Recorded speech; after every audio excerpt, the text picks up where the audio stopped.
Deputi Bidang Pencegahan dan Monitoring KPK Pahala Nainggolan pada Senin 6 Maret 2023 menyampaikan peningkatan kasus pejabat Direktorat Jenderal Pajak Kementerian Keuangan Rafael Aluntri Sambodo ke tahap penyelidikan sejak Rabu lalu. KPK juga telah mengatur strategi kerjasama dengan Pusat Pelaporan dan Analisis Transaksi Keuangan atau PPATK untuk mengatasi perantara dalam transaksi Rafael. Kita pastikan sesudah yang bersangkutan pasti ada lagi orang-orang lain yang kita kan dengar juga ada gengnya, ada ini itu. Tapi kita kan perlu tahu polanya. Sekali lagi teman-teman, ini bukan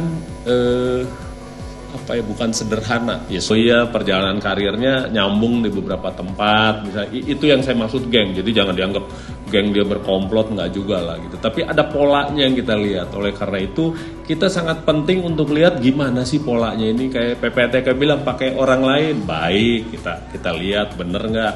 Pakai nama lain atau pakai PT, nggak tahu kita. Sebelumnya PPATK juga telah memblokir rekening bank milik Rafael termasuk beberapa perusahaan dan konsultannya. PPATK mengendus adanya dugaan tindak pidana pencucian uang profesional dalam perkara ini. Namun Kepala PPATK Ivan Yustiavandana mendapat informasi bahwa konsultan Rafael yang merupakan mantan pegawai pajak telah kabur ke luar negeri.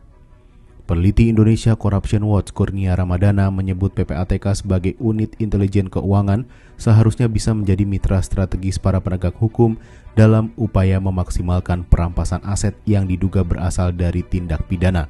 PPATK juga bisa melakukan analisis proaktif dan pengajuan penghentian sementara sebagian atau seluruh transaksi. Maka dari itu, pekerjaan rumah berkaitan dengan isu Rafael hari ini, yang pertama, untuk Kementerian Keuangan harus bisa transparan terhadap pemeriksaan di inspektorat terhadap Rafael itu sendiri.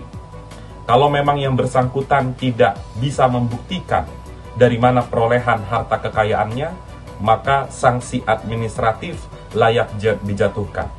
Kemudian pembenahan di internal Kementerian Keuangan mestinya ada sistem pendeteksian harta kekayaan. Misalnya, ketika seorang pegawai Kementerian Keuangan setiap tahun hartanya naik, misalnya 1 miliar rupiah, maka orang itu harus dipanggil untuk diperiksa dan ditanyakan dari mana asal kekayaan atau peningkatan harta kekayaan tersebut.